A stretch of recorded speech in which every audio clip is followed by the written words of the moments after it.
अब देखो कितना अच्छा एक सूत्र प्राप्त हुआ कि हम ठाकुर जी के आगे थाली धरते हैं, 20 मिनट बाद जब थाली उठाने जाते हैं तो यथावत मिलती है। इसका मतलब क्या है? ठाकुर जी आनंद में रहते हैं।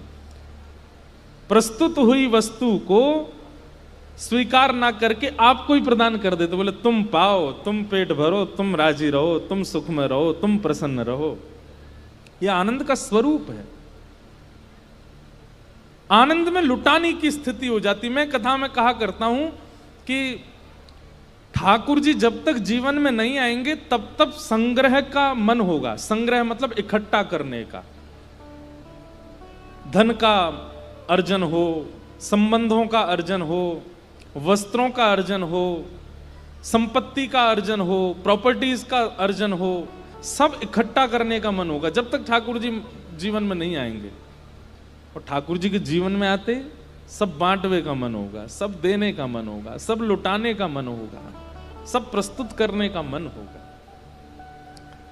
नंद बाबा ने आज तक इकट्ठा किया, लेकिन आज जैसे ही लाला भयो है तो नंद बाबा अटारी पर चढ़ चढ़ के लुटाए रहे हैं, खूब आनंद से बांट रहे हैं।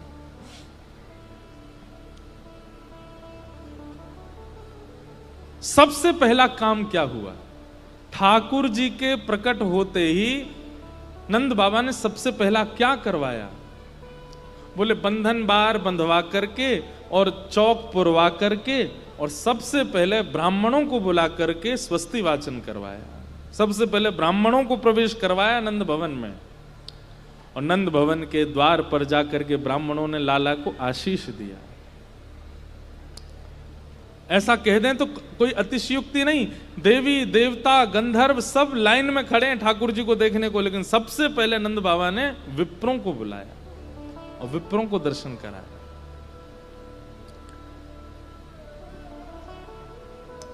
दूसरा, ठाकुर जी के जन्म लेते ही पहले विप्र, और दूसरा ठाकुर जी के भाव से नंद बाबा ने गौशाला में जाके गायों का पूजन किया, और गौ पूजन के बाद तीसरा यमुना जी का पूजन किया।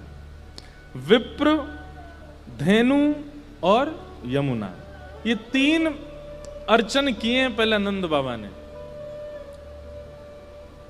उसके बाद में जाकर के लाला का मुख देखा है नंद बाबा ने, उससे पहले लाला का मुख नहीं देखा। जैसे ही नंदा सुनंदा ने जाके बताई, बोले बाबा तुम्हारे लाला भयो है, इतने ब्राह्मणन की सेवा, ब्रजवासीन की सेवा सो आपके घर नीलमणि जैसो लाला भयो है। तो नंद बाबा स्नान करके सबसे पहले ब्राह्मणों के पास गए, ब्राह्मणन को जाके वंदन किया, दक्षिणा बांट करके आए, सबसे आशीष लेकर के आए, फिर गौ माता की सेवा करने गए, और तीसरा श्री यमुना जी का पूजन किया। 3 अर्चनाएं करने के बाद फिर लाला को देखने गए।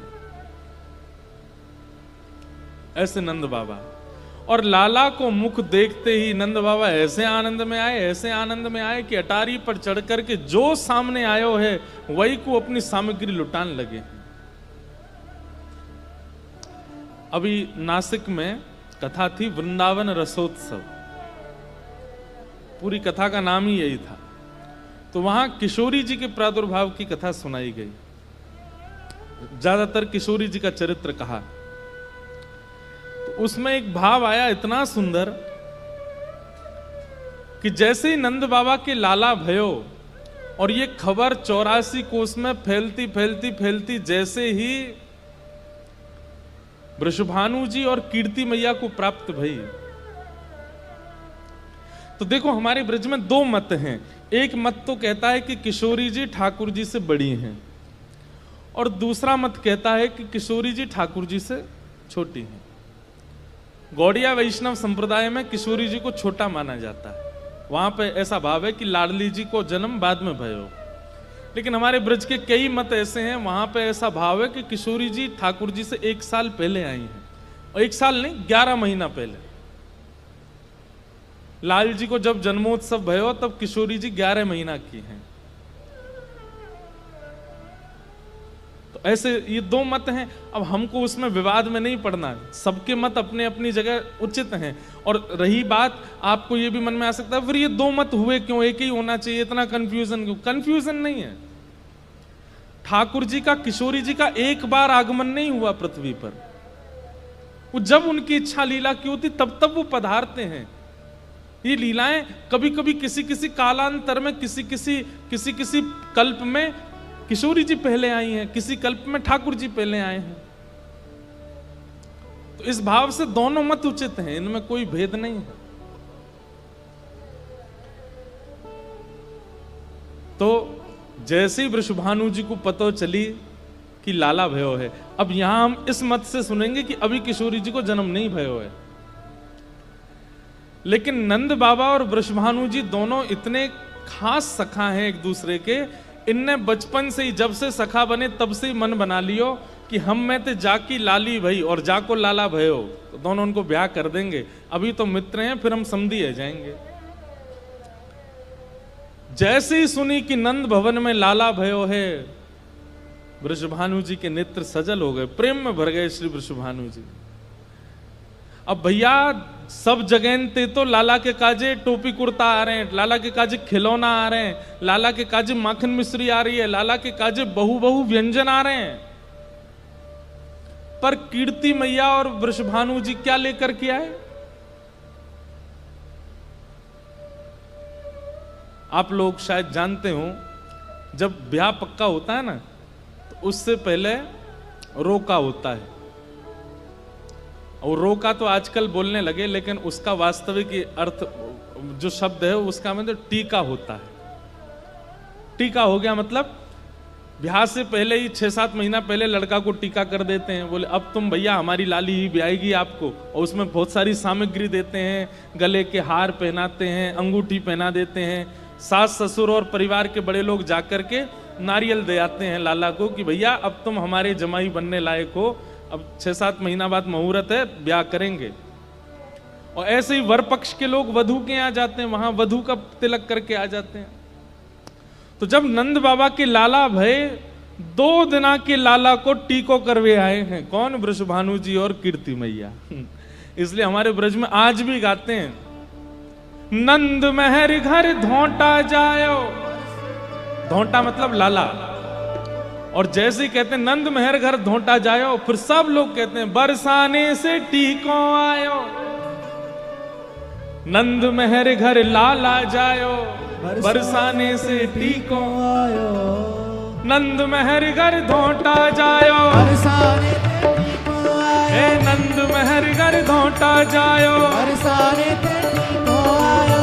यशोदा जी ने लाला जायो, बरसाने ते टीको आयो। ए नंद बाबा ने लाला जायो, बरसाने ते टीको हे आयो। नंद महर घर धोंटा जायो, बरसाने ते टीको आयो। हे नंद महर घर धोंटा जायो, बरसाने ते टीको हे आयो। नंद महर घर धोंटा जायो, बरसाने ते टीको हे आयो। नंद महर घर धोंटा जायो। बरसाने ते टीको हे आयो। नंद बाबा के लाला आयो, बरसाने ते टीको हे आयो। नंद बाबा के लाला आयो, बरसाने ते टीको हे आयो। नंद महर घर धोंटा जायो, बरसाने ते टीको आयो। नंद महर घर धोंटा जायो, बरसाने ते टीको हे आयो। नंद महर घर धोंटा जायो, बरसाने ते टीको हे आयो। नंद महर घर धोंटा जायो। बरसाने ते टीको आयो। ऐसा कभी सुनो है आपने कि महाराज सब वधु पक्ष के लोग, लड़की वाले लोग टीको लेकर के जा रहे हैं, रोका करवे जा रहे हैं दुल्हा को? तो सबसे पहले आश्चर्य की बात क्या है? सबसे पहले आश्चर्य की बात तो यह कि दुल्हा राजा 2 ही दिन के हैं, अभी 2 दिन पहले जन्म भयो है। और दूसरे आश्चर्य की बात क्या? बोले दूसरे आश्चर्य की बात कि लाली को जन्म ही ना है भयो अभी तक। वहां से पहले तो टीको है गो ठाकुर जी को। आप सोचो आनंद की स्थिति क्या रही होगी। नाचते गाते वृषभानु जी अपने सिर पर लाला के काजे, सुंदर धोती, सुंदर छोटी छोटी बगलबंदी, सुंदर सिर की पाग, कानन के सुंदर सोने के कुंडल, हाथन के कड़ूला, पामन के कड़ूला, गले के हार। नाचते गाते भाई कीर्ति मैया और वृषभानु जी आ रहे हैं और सब गाते आ रहे हैं, नंद मेहरगर धोंटा जायो, बरसाने से टीको आयो।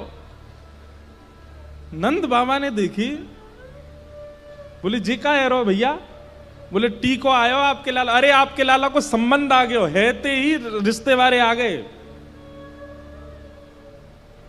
नंद बाबा भी ऊपर ऊपर नाच रहे, नंद मेहरगर धोंटा जायो, बरसाने से टीको आयो। दौड़े दौड़े गए, अरी मेहर अरी यशोदा देख तो कायरो भार। यशोदा जी की गोद में छोटे से लाला 2 दिन आके कहा भयो। बोले अरे बरसाने के वृषभानु जी लाला को संबंध लेके आए हैं, टीको करवे आए हैं। यशोदा मैया बोली ये कैसी बात सुना रहे। बोले हम बे बाहर देख ले, सब नाच रहे हैं गा रहे हैं।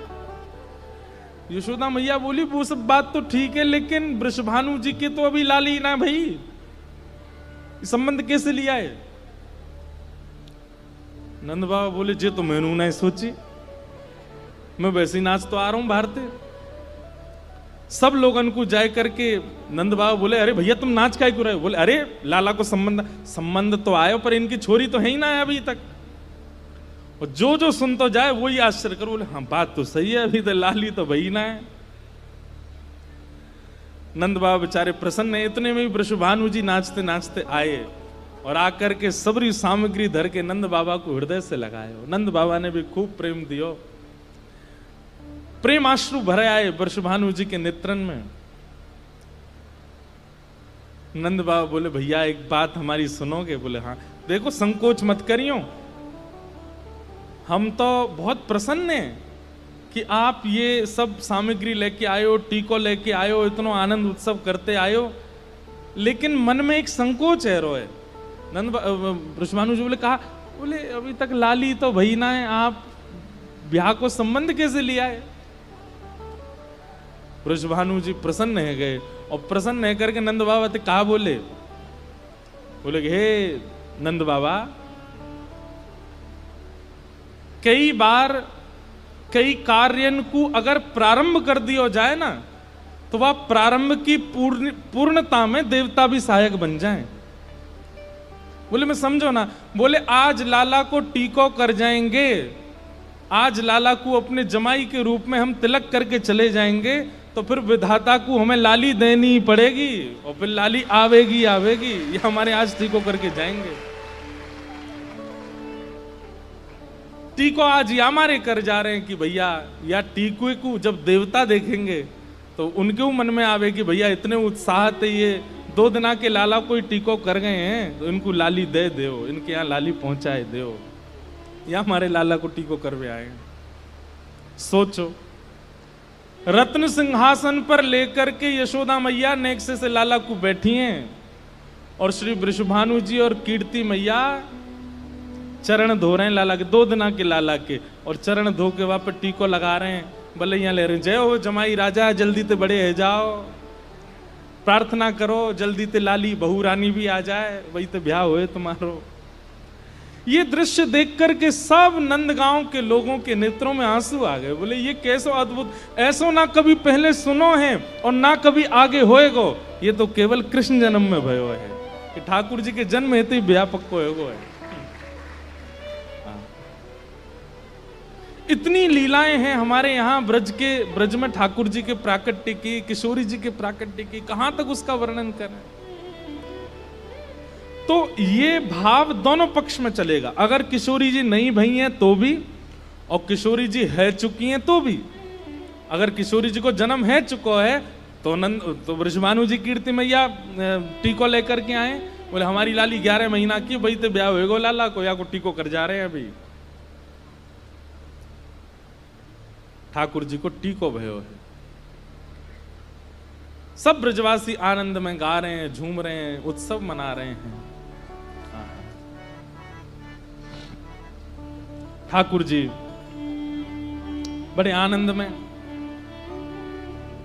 छठी उत्सव है रो ठाकुर जी को 6 दिना के लाला है गए, और जैसे ही ठाकुर जी 6 दिना के भये, पूतना नाम की राक्षसी आई, और वह पूतना नाम की राक्षसी अपने पयोधर में विष लगा के आई। हम अपनी कथा में एक बात कहा करते हैं कि भक्ति मार्ग में जब आप प्रवेश करेंगे और भक्ति पथ पर जब आप चलने लगेंगे, तो सबसे पहली बाधाएं तो हर मार्ग में आती हैं, भक्ति मार्ग में भी आती हैं। पर भक्ति मार्ग में यदि आप निपुणता से, विश्वास के साथ अगर चलने लग जाते हैं तो बाधाएं तो आती हैं परंतु आपका कुछ बिगाड़ नहीं पाती। काम, क्रोध, मोह, ईर्ष्या, द्वेष, ये सारी बाधाएं तो बहुत बाद में आती हैं। भक्ति मार्ग में सबसे पहली बाधा आती है अविद्या। अविद्या का मतलब क्या है? अज्ञान। और ये अविद्या, अज्ञान कई रूपों में आ जाता है। अविद्या अज्ञान का पहला रूप क्या है?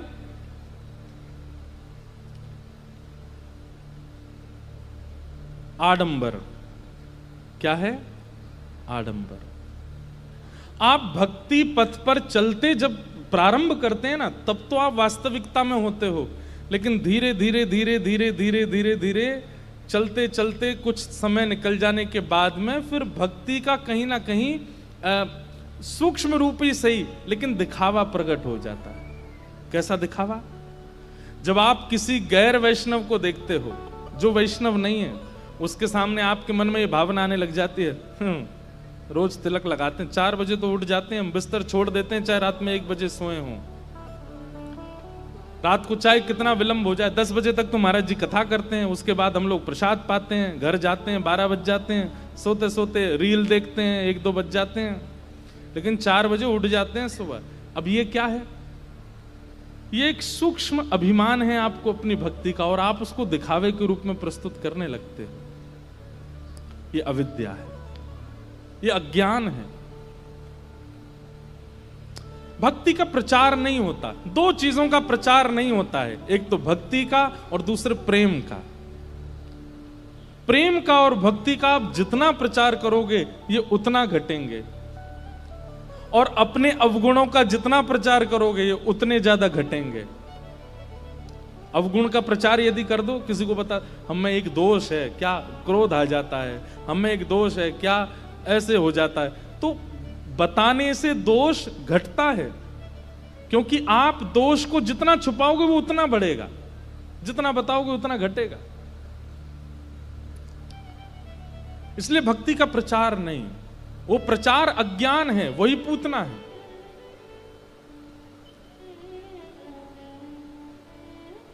अविद्या का दूसरा नाम क्या है? आकर्षण।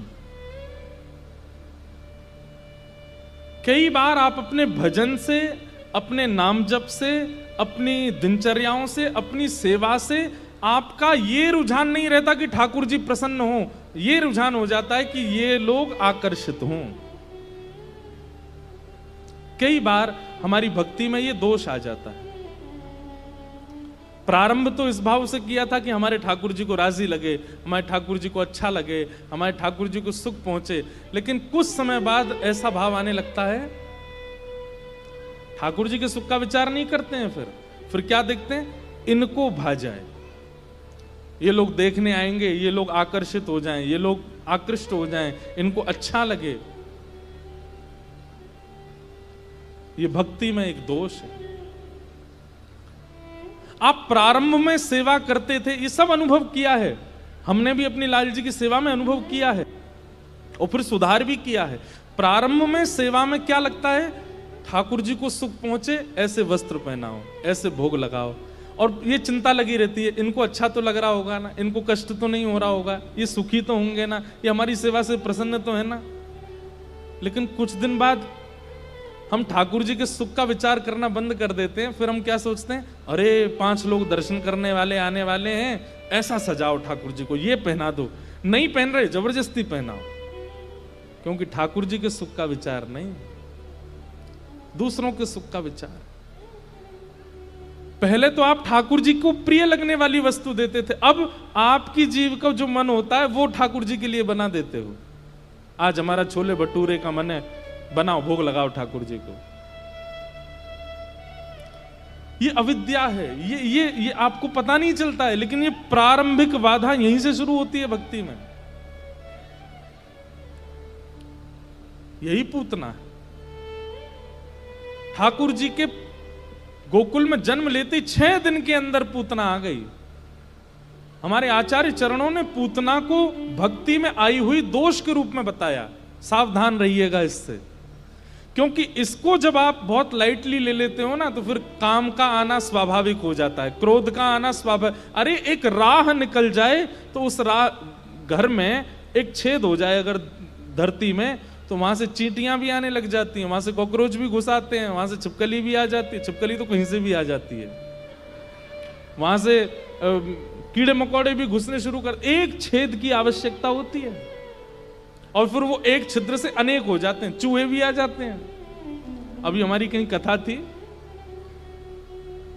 वहां एक चूहा घुसे आया कमरे में। मैंने कहा यार चूहा तो बहुत तेज दौड़ता है, ये तो बहुत धीरे दौड़ रहा है। बाद में पता चला वो चूहा नहीं था, चकचूदर थी, उसकी ऐसे मुंह लंबा होता आगे। मैं कहूं, मैंने कि यार ये काटता तो नहीं है, तो हमारे एक पंडित जी बोले ये इसका यही काम है कि ये यहीं काटता है। मैंने कहा ये नई बात सुनी हमने। बोले रात में आप सो जाओगे तो पैरों को ऐसे ऐसे काटेगा। 7 दिन सो ही नहीं पाया मेरे को, जब भी पैर में रजाई छुए तो मुझे लगे काट तो नहीं रहा।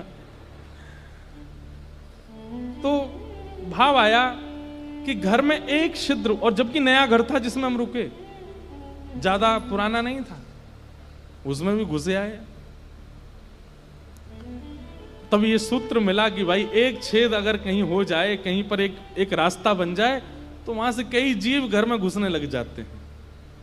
ठीक वैसे ही भक्ति में अविद्या, अविद्या के जो जो रूप हमने बताए, ये क्या है? ये छोटे छोटे छिद्र हैं, यहीं से काम प्रविष्ट कर जाएगा। इनको अगर समय पर बंद नहीं किया तो किन किन चीजों में सावधानी रखनी है, दोबारा सुनो। सबसे पहला, अपनी भक्ति का अभिमान नहीं करना है। अपनी भक्ति में गर्विष्ठता नहीं लानी है कि हम तो तिलक लगाते हैं, हम तो कंठी पहनते हैं, हम तो धोती पहनते हैं, हम तो कथा सुनते हैं, ये क्या, ये तो ऐसे ही है, ऐसा नहीं। और कई बार भक्तों में भी होड़ हो जाती है, ये ज्यादा नाम जप करते हैं कि हम ज्यादा, ये सब भक्ति के प्रारंभिक दोष हैं, ये नहीं करना। दूसरा, भक्ति में आकर्षण की स्थिति हो जाती है कि इनको रिझाने के लिए, उनको रिझाने के लिए, इनको बताने के लिए, उनको दिखाने के लिए हम भक्ति भजन करने लगते हैं। और तीसरा दोष, अपनी वास्तविकताओं को छुपाने लग जाते हैं और जो वास्तविकता नहीं है वो प्रदर्शन दिखाने लग जाते हैं। वास्तविकता में तो हम बहुत क्रोधी हैं, पर दुनिया के सामने बहुत सरल सीधा स्वभाव है इनका, ये तो बहुत सीधे, हंसते ही रहते हैं बेचारे, कुछ नहीं बोलते कभी भी। घर वाले कहते हैं अंदर की कौन जाने, थालियों को पटकते रहते हैं, इतना आवाज करते हैं, चिल्लाते हैं। अति भक्ति चोरे लक्षण, हैं कुछ पर दिखाते कुछ, ये भी पूतना का स्वरूप है, अविद्या है। इन सबसे सावधान रहिएगा। 6 दिन के ठाकुर जी हुए, पूतना आई, और जैसी पूतना आई रूप बदल करके आई, परम सुंदरी बन करके आई।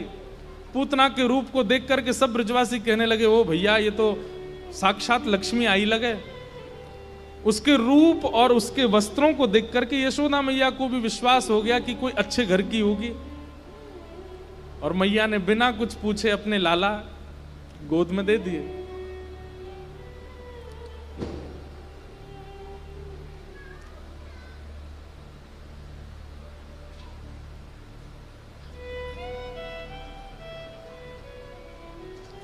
इधर देखो, इधर देखो, इधर देखो।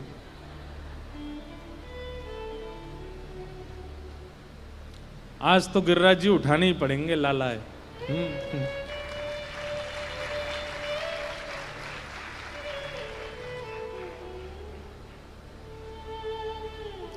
क्या बता रहा था मैं? पूतना, पूतना आई, सब उसके रूप पर आकृष्ट हो गए। अब देखो पूतना क्या करती है, भजन कर रहे लोगों को भजन से छुड़वा के अपनी ओर आकर्षण कर लेती है। जैसे अभी कोई आवाज आई, सब मां देखने लगे, वो पूतना ही थी वो। क्यों? क्योंकि इतने भाव से कथा सुन रहे हैं, इतनी बारिश हो रही है, इतनी हवा, फिर भी आप ध्यानपूर्वक कथा सुन रहे हैं, तो एक आवाज ने सबका ध्यान उधर खींच लिया। तो आप सबके लिए वो आवाज ही पूतना है, लेकिन मैंने नहीं देखा। मैं जब देखा, आप देख रहे हो तब मैंने देखा, तो मेरे लिए पूतना कौन हो गए? नहीं नहीं, आप सब श्रोता हो, आप काय को पूतना बनो। भैया पूतना की अगर व्याख्या करने पर आ जाऊं ना, तो मतलब चाहे जो हो जाए आपका ध्यान ना टूटे। कहीं हम इसकी ज्यादा व्याख्या कर दें, इंद्र इतनी जोर से बरसे कि उठने की स्थिति आ जाए, आपको नहीं उठेंगे, पूतना को नहीं देखना, हम तो कथा सुनेंगे।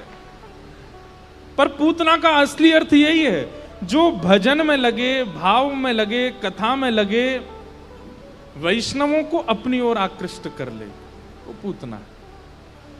पूतना का पहला स्वरूप। सब ब्रजवासी मोहित है गए, अरे भैया देख तो सही कितनी सुंदर है, अरे अरे या की चाल तो देख ले, अरे या को मुखमंडल तो, अरे तूने आंख ना देखी लगे, अभी नाक देख कैसी पहनी या की। 2-4 ब्रजवासी दौड़े दौड़े गए, मैया तू हमारो ब्याह करा दे, जई ते करा दे, देख कितनी सुंदर है। पूतना ने सबको अपनी ओर आकृष्ट कर लिया। कहां तक कहें, यशोदा मैया को भी आकर्षित कर लिया अपनी ओर।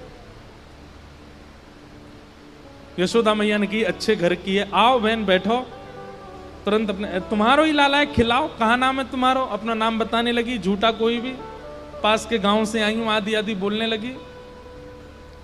इतने में कोई जरूरी कार्य से यशोदा मैया को बाहर जाना पड़ा, और जैसे ही यशोदा मैया बाहर गई, पूतना ने सही समय देख करके अपने पयोधर को ठाकुर जी के मुख में दिया। अब यहां पर एक बात आती है कि सब पूतना के रूप से आकर्षित हो गए थे। यहां से दूर करने वाले वो सामान्य भी होंगे तो मेरे नेत्रों के अधिकारी नहीं है। पूतना ने आकर के सब ब्रजवासियों को, लेकिन कुम्मन दास जी क्या कह रहे हैं, अभी तो यहीं बैठे जन कहां चले गए, मेरे पास ही बैठे जन कहां चले गए। कुम्मन दास जी कहते हैं, राजा कहता है संपत्ति ले लो, कुम्मन दास जी कहते हैं ले जा ऐसी संपत्ति जो ठाकुर जी को दूर कर दे हमसे, हमें नहीं चाहिए।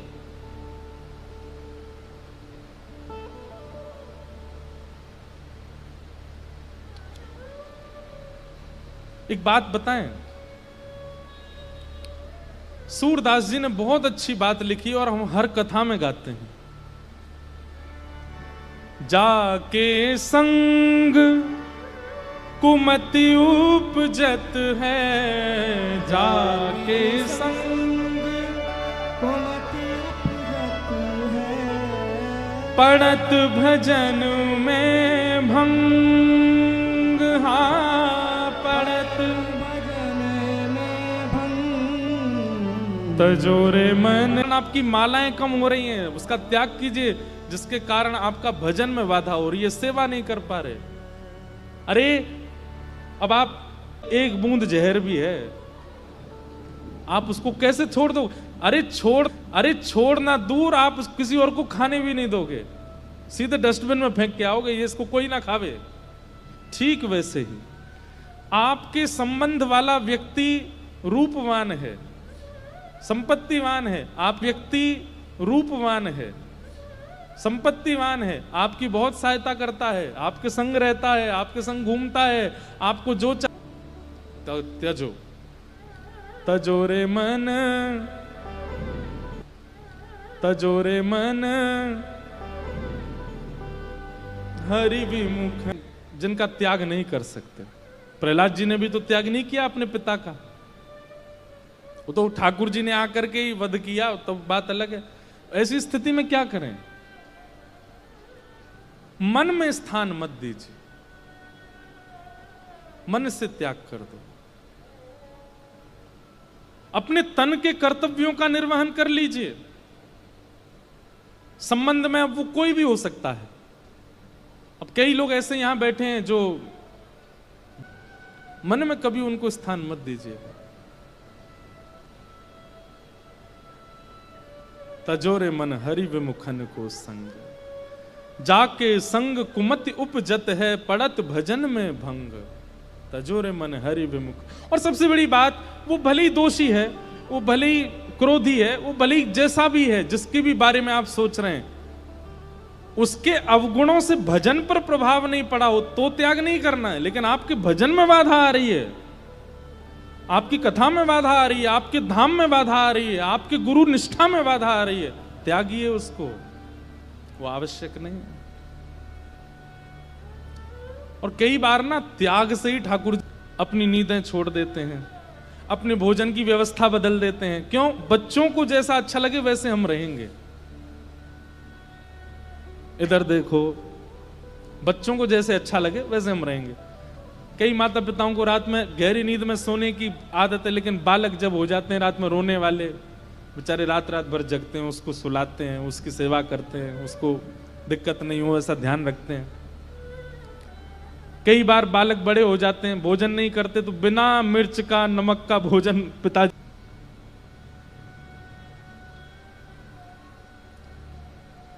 कुछ भी तो नहीं। आज भी एक प्रश्न मुझे आया कि मॉडर्न लाइफ को, भक्ति लाइफ को कैसे मैनेज करें, क्यों करना है? अरे भाई, मॉडर्न लाइफ को लेकर के मतलब अब आप किस वे में कह रहे हैं वो मैं समझ नहीं पाया हूं, पर आप मॉडर्न क्यों रहना चाहते हो? हम आपको उदाहरण के रूप में चल जाए कि मैं सौभाग्यवती हूं तो सिंदूर नहीं लगाया, पति को कितना बुरा लगेगा ये बात पता चल जाए तो। ऐसे ठाकुर जी को कितना कष्ट होता होगा कि जब आप लोग किसी सभा में जाने के लिए अपने भक्ति भेष का त्याग कर देते हो,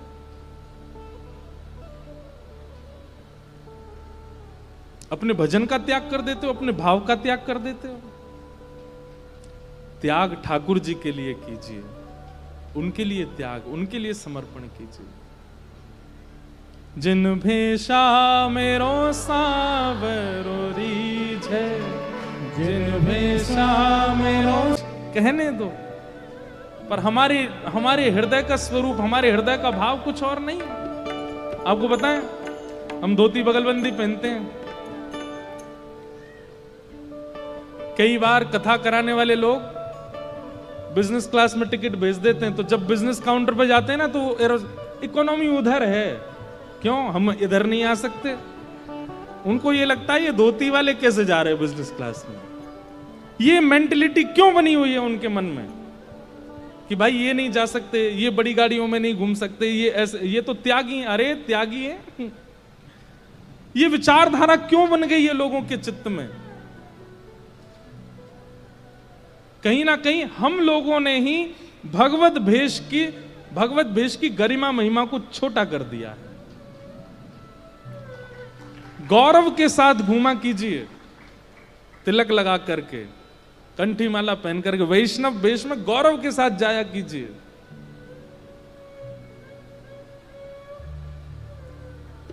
अब तो लोग पहचानने लगे, तो कहीं पे ऐसी दिक्कत नहीं होती। पहले बहुत होती थी, जब लोग जानते नहीं थे ना, तब तो वैष्णव वेश धारण करने में नित्य तिलक लगाया कीजिए, नित्य वैष्णव वेश में रहा कीजिए। भाई लोग धोती पहना कीजिए। 2 दिन की कथा बची है, आओ धोती पहन के आओ सबरे। चाहे और सुनो, धोती तब मानी जाएगी जब 2 पटक लग जाए यहां आने में। कभी पाम में फंस गई, कभी घुटने में फंस गए। ठाकुर जी के लिए 2 दिन का एक त्याग ही करके दिखाओ कि नाथ देखो, आज हम आपके भेष में आए। और तब आप इस भाव को गाने के अधिकारी हो। जिन भेषा मेरो सावरी हो, मैं तो सोई भेष धरूं। हाँ, मैं तो सोई भेष धरूंगी, मैं तो सोई भेष धरूंगी। अरे हाँ,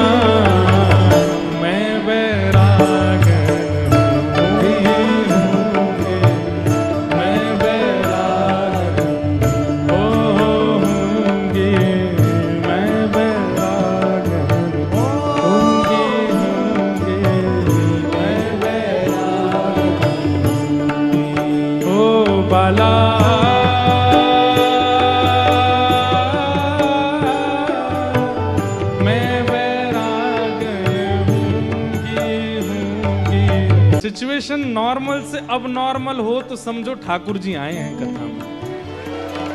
तो ये जब जब पद प्रकट हुआ है यहाँ उल्लासनगर के बसंत शाह दरबार में, तब तब कुछ अबनॉर्मल ही रहा है। इसका मतलब है ठाकुर जी उपस्थित हैं।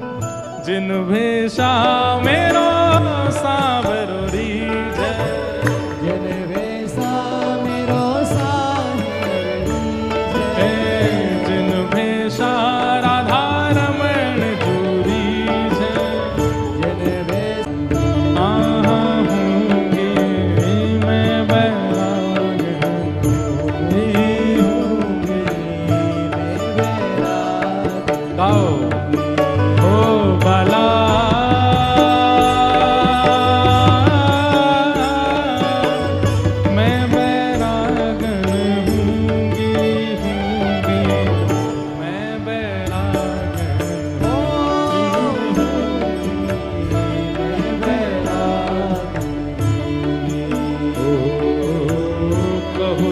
कुसुमल साड़ी रंगा, कहो तो कुसुमल साड़ी रंगा, कहो तो कुसुमल साड़ी रंगा, कहो तो कुसुमल साड़ी रंगा, कहो तो भगवा भेष, कहो तो भगवा कहो तो मोतियन मांग भरावा, कहो तो मोतियन मांग भरावा, कहो तो मोतियन मांग मैं बैरागी, ओ होंगी मैं बैरागी,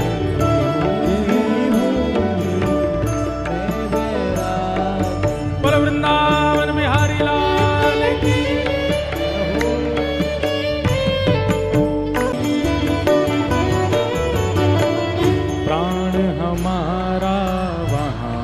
बसत है प्राण हमारा वहाँ बसत है, ओ प्राण हमारा वहाँ बसत है, प्राण हमारा वहाँ बसत है, ओ यहाँ तो खाली हो, यहाँ तो खाली हो, यहाँ तो खाली हो, यहाँ तो खाली हो, मात पिता पर कहिए तिनका तो, अरे हाँ बाला कहिए तिनका तो, बाला कहिए तिनका तो, अरे हाँ मैं बैरागन होंगी, मैं बैरागन होंगी, मैं बैरागन होंगी,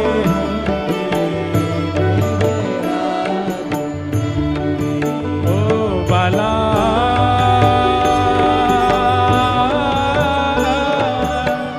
मैं बैरागन होंगी, मैं बैरागन होंगी, मैं बैरागन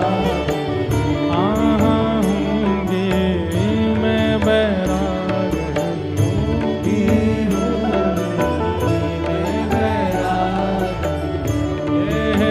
होंगी, मैं बैरागन होंगी, मैं बैरागन।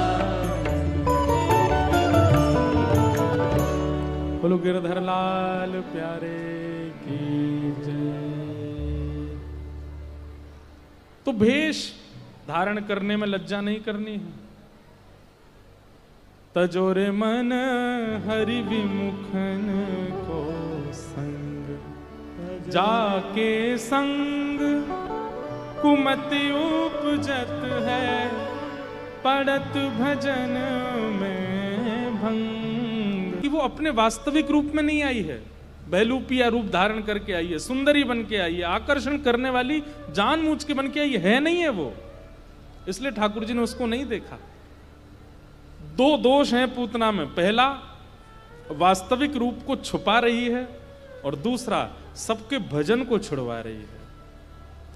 ये दो चीज कभी मत कीजिएगा। अगर ठाकुर जी के नेत्रों के अधिकारी बनना चाहते हैं तो भगवान ने जैसी उसके पयोधर का पान किया, विष को पिया, रस तत्वों को पिया, दुग्ध को पिया, प्राणी समम रोष समन्वितो पिबत, जैसे ही ठाकुर जी ने उसके प्राण पीने प्रारंभ किए, गाणम कराभ्याम भगवान प्रपीड्यत प्राणै समम रोष समन्वितो पिबत, सा मुंच मुंचाल मित प्रभाषिणी निष्पीड्यमाना खिल जीव वर्मणि। ठाकुर जी ने जैसे प्राण पीने प्रारंभ किए, चिल्लाने लगी पूतना, सा मुंच मुंच, मुझे छोड़ो छोड़ो छोड़ो, और अपने वास्तविक रूप में प्रकट हो गई। जब राक्षसी बनी, ठाकुर जी ने उसके प्राणों का हरण कर लिया और पूतना का वध कर दिया। बोलो पूतना मर्दन भगवान की। भगवान पूतना का वध करते हैं।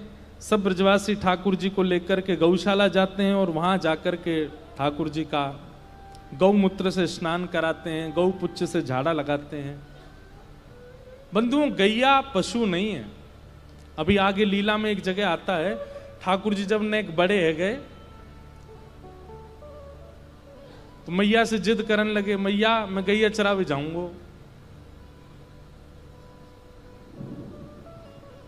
मैया बोली, लाला तू नेक सो गैया इतनी बड़ी बड़ी पामन के बीच में आ जाएगो, पता नहीं चलेगी कहां चलोगो, 9 लाख गैया हैं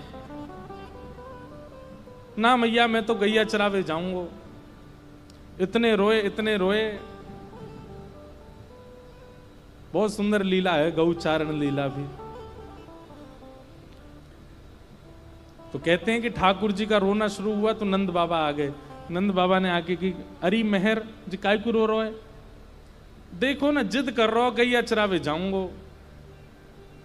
नंद बाबा बछियाओं के संग ठाकुर जी, अब 9 लाख गैया तो बछड़ा बछिया कितने होंगे? 9 लाख तो कन्फर्म है। अब एक गैया के 2-2 3-3 बालक भी हैं। ठाकुर जी 12-13 लाख बछड़ा बछिया ने चरावे जामे।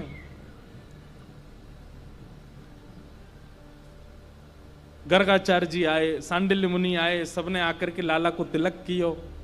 यशोदा मैया ने, गोपाष्टमी की पूजा ऐसी होती है ठाकुर जी की। गोपाष्टमी को ठाकुर जी गोपाल पाग धारण करते हैं, बहुत सुंदर लगते हैं। उसमें ऐसे 2 सींग निकल जाते हैं, यहां से 2 ऐसे नीचे आ जाते हैं। ठाकुर जी फिर जाते हैं गैया चराने। तो यशोदा मैया पादुका पहनाने लगी लाला को। लाला बोले, मैया जी कहा कर रही है? लाला तो पादुका पहना रही हूं, तू वन में जाएगो कांटे लग जाएंगे। ठाकुर जी गिनती करने लगे। यशोदा मैया बोली, जी कहा कर रहे हो लाला?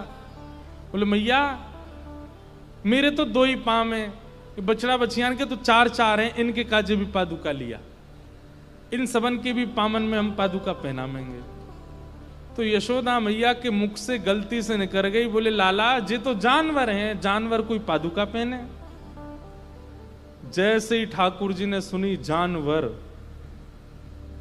ये तो जीव है, ठाकुर जी पछाड़ खा के गिर पड़े, रोने लगे। अपने सवरो श्रृंगार बिगाड़ दियो, पटका उतार के फेंक दिए, अपनी माला वाला तोड़न लगे, पादुका उतार करके दूर फेंक दी, जोर जोर ते रो में मोटे मोटे आंसू गिरे।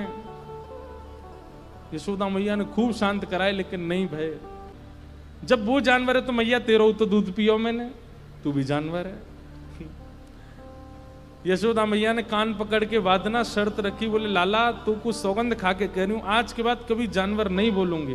ठाकुर जी बोले, मैया तू नहीं, कोई ने भी अगर गैया ते जानवर कही तो वो मुंह ते दूर रह जाएगा। तो गैया को ना तो कभी जानवर कहना, और आप लोग आज सुन के सोचो कि कहना नहीं है, सोच तो सकते, सोचना भी नहीं है। गैया जानवर नहीं है, ठाकुर जी को बहुत प्रिय है। बाल्यकाल से ठाकुर जी की वैद्य है गैया। गौमूत्रेण स्नापित्वा, सब दूर चली गई होंगी पूतना की, लाला हमारो स्वस्थ है।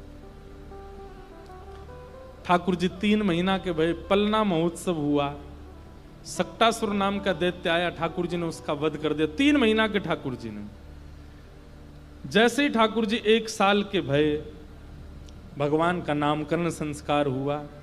श्री गर्गाचार्य जी महाराज, जो कि पुरोहित तो नहीं है नंद बाबा के, लेकिन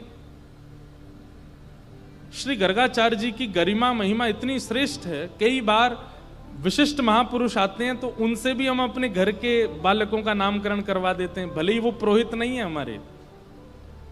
अब जैसे हम भी तो कथा कर, पहले तो ऐसे ही नियम था कि कुल पुरोहित ही कथा सुनाएंगे, कुल पुरोहित ही पूजा करेंगे, कुल पुरोहित ही अनुष्ठान करवाएंगे।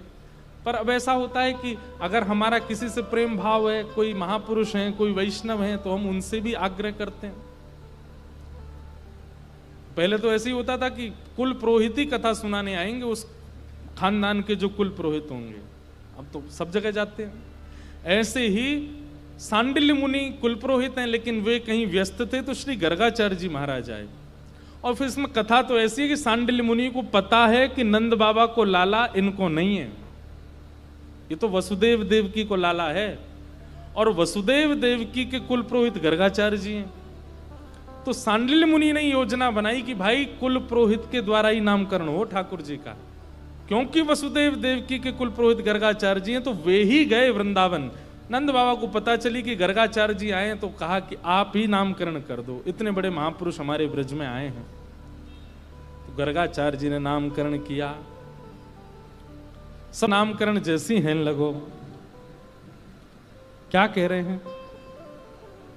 आसन वर्णास्त्रयो यास्य गुह्यतो नुयुगम तनु शुक्ले रक्तस्तथा पीत इदानीम कृष्णताम गतः। ये छोटा लाला आपका कभी रक्त वर्ण का, कभी श्वेत वर्ण का, कभी पीत वर्ण का हुआ है, इस बार ये कृष्ण वर्ण का है, इसलिए इसका नाम हम कृष्ण रखते हैं। और ठाकुर जी का नाम कृष्ण रखा गया। बोलो बाल कृष्ण लाल की। आहा। आज हमको किसी ने लिख के कहा, बोले महाराज जी ठाकुर जी की कर्ण छेदन लीला सुनाओ। वैसे तो मैं कथा में आज तक शायद एक आध बार कहीं कही होगी, पर आज किसी ने जब जिज्ञासा की तो फिर हमने कहा सुनाएंगे। ठाकुर जी की कर्ण छेदन लीला। 1 साल के लाला है गए। हमारे शास्त्रों में 16 संस्कारों में एक संस्कार कर्ण छेदन संस्कार भी है। भाई लोगों को, बहनें तो कराती हैं, भाइयों को भी कर्ण छेदन कराना चाहिए। और कर्ण छेदन भी बड़े नियम से होता है, विधि से होता है, गुरुजनों की आज्ञा से होता है। फिर उसमें भी उत्सव होता है, भंडारा होता है, गुरुजन आकर के कर्ण छेदन कराते हैं। उसके पीछे कई शास्त्रीय प्रमाण हैं। हम अपने गुरुदेव से आज और उसकी जानकारी कल बताएंगे कथा में। कर्ण छेदन संस्कार जरूर कराना चाहिए। हमारी माता जी ने भी हमारा बचपन में ही कर दिया था, छोटे से तो पता ही नहीं कब हुआ, बचपन से ही पहनते आए हैं। ठाकुर जी के कर्ण छेदन संस्कार की लीला, आहा, बहुत सुंदर लीला।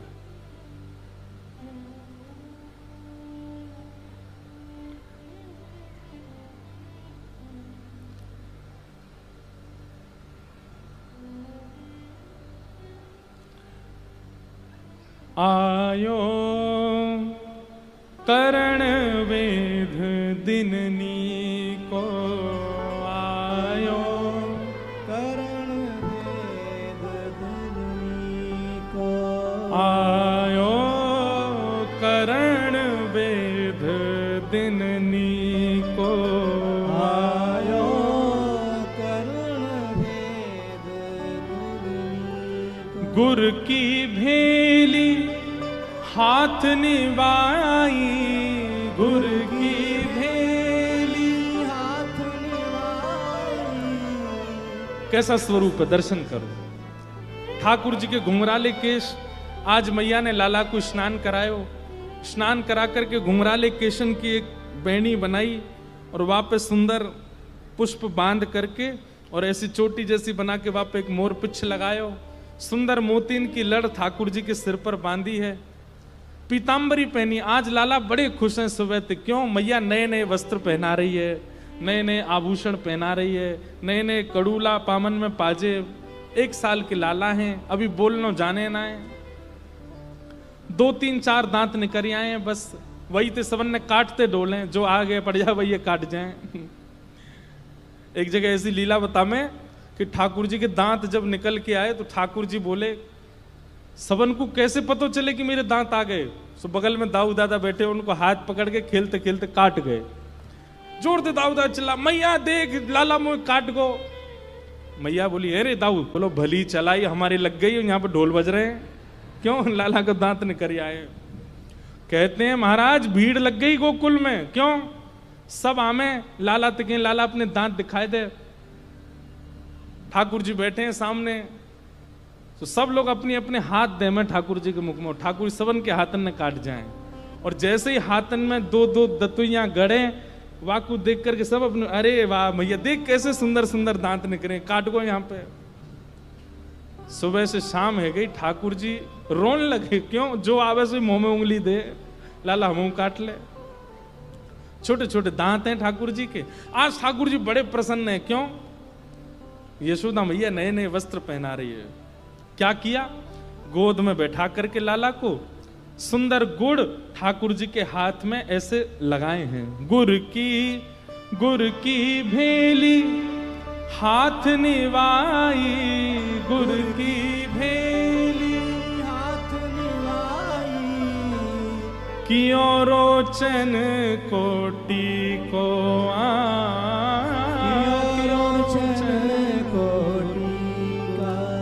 आयो करण वेद दिननी को, आयो करण भेद दिननी को।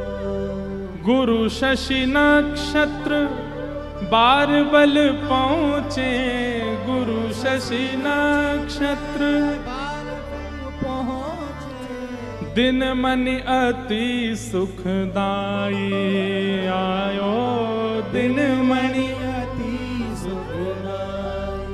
गुरुजन अपने अपने शिष्यन को लेकर के आए हैं। लाला के कर्ण भेदन संस्कार में स्वस्ति वाचन करेंगे। और दिनमणि कहते हैं सूर्य देवता को। सूर्य देव आकाश में इतने प्रफुल्लित होकर के आज आनंदित में रहे हैं। क्यों? ठाकुर जी को कर्ण भेदन है, व्यवहारो है। आहा। फिर सोने कंठ भूषण पहराए, सोने कंठ भूषण पहराए, हाथ सुहारी पाई, आयो हाथ सुहारी पाई, आयो हाथ सुहारी पाई, आयो हाथ सुहारी पाई, विग्रन दान विप्रन दान मान बहु दीनो, विप्रन दान मान बहु दीनो, पूजा करी गुरुदेवा, आयो पूजा करी गुरुदेवा। हाँ कृष्णदास को यह वर दीजे, कृष्णदास को यह वर दीजे, पद पंकज की सेवा, आयो पद पंकज की सेवा, आयो पद पंकज की सेवा, आयो पद पंकज की सेवा। यशोदा मैया गोद ले बैठी, यशोदा मैया गोद ले बैठी, लाल देख मन हायो, आयो लाल देख मन आयो। सब जगह दान पुण्य हो रहे हैं, विप्रजनों स्वस्ति वाचन कर रहे हैं, सब लाला को आया करके तिलक कर रहे हैं, हाथन में गुड़ की भेली लगा रहे हैं। यशोदा मैया की गोद में बैठे बैठे ठाकुर जी किलकिल करके हंस रहे हैं। अभी पतो ही नहीं है का रो है। ठाकुर जी कह रहे हैं कोई उत्सव चल लो भैया। बड़े खुश हैं ठाकुर जी। आहा।